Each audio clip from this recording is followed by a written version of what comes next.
Hello, everyone. Joshua Hague here, and welcome to my introduction to the Linux family of operating systems. I actually knew very little about Linux before embarking on this project.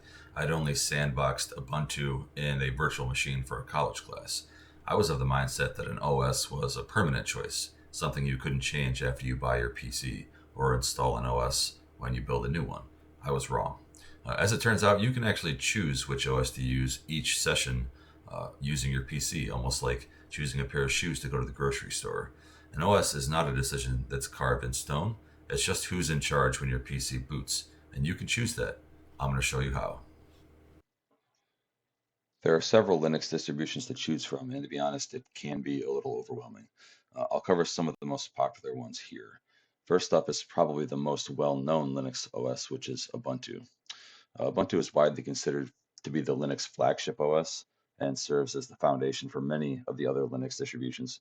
It's a powerful and polished desktop environment with a huge software repository. Its LTS or long-term support versions offer excellent stability for new users, developers, and sysadmins alike. For those wanting the most cutting-edge technology that Linux has to offer, there's Fedora. It brings the most up-to-date innovations from the Linux community and serves as the testing ground for developers and Linux enthusiasts alike. Linux Mint is up next. Mint is great for beginning users who are used to working in Windows. Its goal is to provide a complete out-of-the-box experience that just works. This version includes browser plugins, media codecs, and also boasts customizable menus. Mint is the OS that I chose personally for this video, and it was also what I would recommend for first-time users who are apprehensive about trying a new OS because the transition is quite easy. My last mention for this video is Pop OS. Pop is another Ubuntu-based Linux distro developed and maintained by American PC manufacturer System76. This OS is known for gaming on Linux, essentially. It supports the latest drivers, GPUs, and game launchers. Pop OS also has a strong, helpful community that supports its users who run into any issues. One capability that lets you choose your OS at launch is bootloading. Bootloading involves installing the entire operating system to an external hard drive or SSD, and then using your PC's UEFI or BIOS at startup to select which OS to use. To do this, you need a few things. Number one, you need a PC that can boot from a USB. Without this, the fun basically ends here. You may need to disable secure boot depending on your PC. When I tried this, it prompted for Windows BitLocker at boot, so I re-enabled it, and I didn't end up needing it to be disabled in the long run anyways. You also need a Linux Mint ISO, which is free from the website. You need a software called Rufus, which is again free. You need a USB thumb drive for the install.exe and an external hard drive or SSD. The external hard drive is optional. You can install the OS directly to your PC or your laptop's hard drive.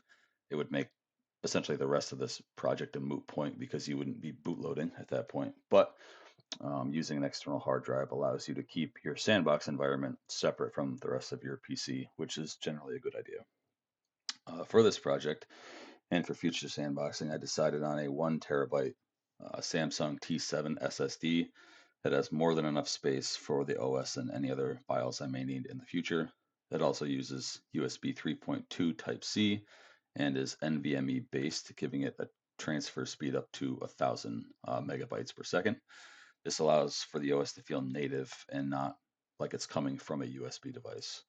An important note, I'm not affiliated or sponsored by Samsung or any other company for that matter. This just happens to be the SSD that I decided on. Our first step in this process will be to download the Linux Mint ISO from the Mint website. Here is the URL. Once you're here, you can click download. And we're going to grab the Cinnamon edition. Click download. And scroll down and click this first link here. And you'll see the download will pop up in the top right. And when that's finished, it should go to your downloads folder, provided that your download settings are set to default. Now that we have Rufus, we're going to use it to create a bootable thumb drive. So plug your thumb drive in and migrate to the place where Ruth is saved, double click. I'm actually going to close this for cleanliness. So once you get here, make sure your device is selected as your thumb drive. Under the selectable bootable, select the ISO file that we saved. Ensure that your format is MBR and the file type is FAT32. Click start. There's going to be a bunch of prompts that it asks you to go through. Feel free to read these. One of these prompts actually requested that I download a couple additional files that I didn't have to begin with. So as I get through these, once the process is complete, I'll bring the video back up and we can continue on from there. So once we get to this point, we're done creating the executable thumb drive. Don't hit start again because that will just restart the entire formatting process. We don't need to do that. We just hit close and then we can close out of this and I'll see you shortly. At this point, we would have turned our computer off and plugged in the SSD. Now we're going to power it back up and enter BIOS mode. However you do that on your PC, you might have to look. Once you're here, use your arrow key down and enter on the thumb drive option. This should provide you with a few options. You click the top one, which is Linux Mint Cinnamon.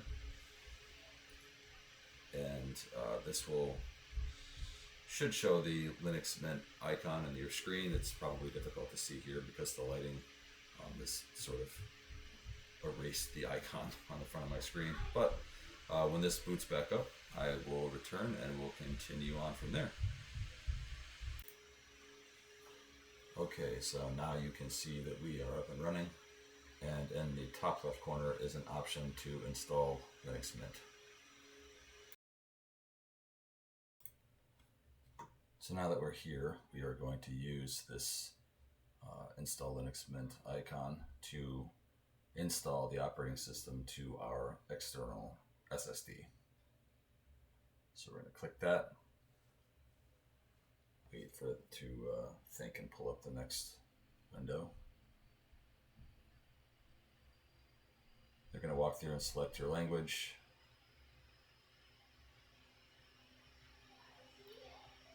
You can access your internet now, or you can wait till later. In this case, I waited till later. You don't really need it at the beginning stages here.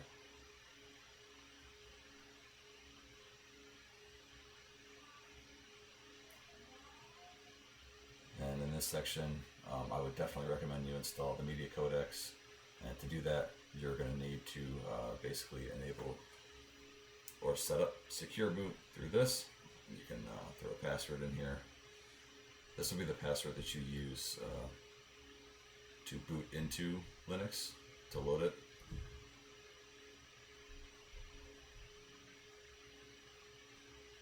At the moment I was trying to use my Bluetooth keyboard that was not working, so I realized I had to use the keyboard on my laptop, which of course I went back and fixed later on, but in the moment it took me a second to figure that out.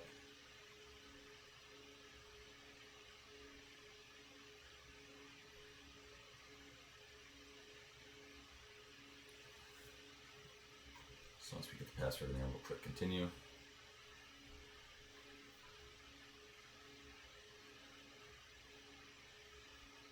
Click yes.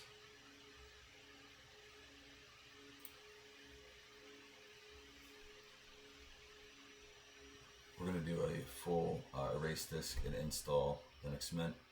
Now it's very important on this next step that you select your external SSD and not your internal PC or Windows drive. If you select your internal drive here, you're going to erase everything on your computer and be very sad. So make sure you select the external drive. I'm going to hit install now. And we're going to click continue here. Select your region.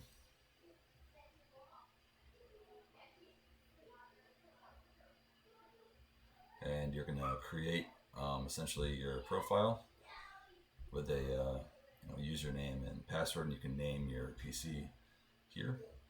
and as well as choose a password to log in and out of the system. So I will return once this has been completed, and we will go from there.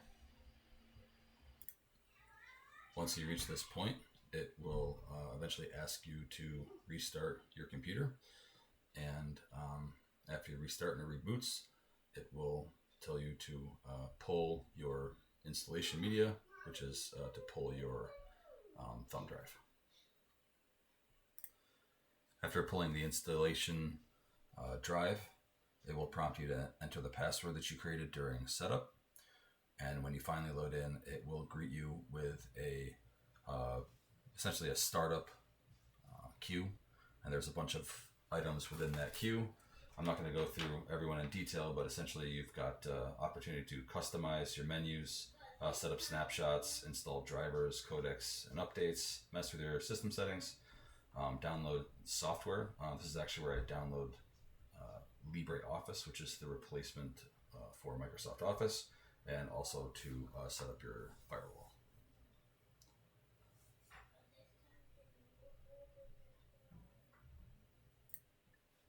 A big misconception about Linux is that it's difficult to use, that everyday tasks are more challenging, or that you have to use the terminal.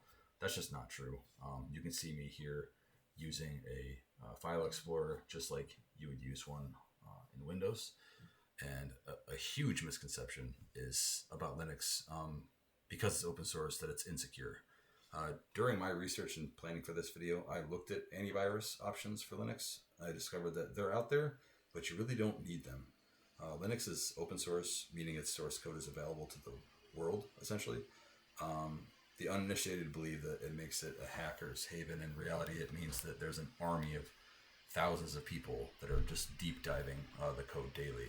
Security patches happen really fast, faster than hackers typically know that the vulnerability exists. You can see me here using a Mozilla Firefox, an internet browser, to browse the internet, just like you would with anything else. Linux is built very differently from Windows. Users are not admins by default, and the Linux kernel sandboxes really effectively, and it prevents people from gaining access rights that they might not necessarily need. And you can see me now going into LibreOffice, which is basically a productivity suite that has software in it that's similar to Microsoft Word and PowerPoint and etc. This just shows you that Linux is not a big scary monster. It's just a little foreign. It just takes time to learn. It took me time to learn, and I really enjoyed my time with it, to be honest with you. I'm going to wrap up this video with a quick summary of my experiences from making it. I didn't know how to use Linux as an OS at all, really, before making this video. I didn't know how to create an external bootable drive to use a completely different operating system on a laptop that is natively Windows. For that matter, I didn't know how to use OBS Studio or DaVinci Resolve either for creating and editing videos. I learned that on the fly. What's really interesting is I was the audience for this video that I made the video for. And that's a really powerful learning experience. Linux isn't necessarily for everyone, but if you can use Windows with any degree of competence, you can use Linux. Linux isn't a huge leap. It's just a choice at startup. And you can make that choice. Cheers.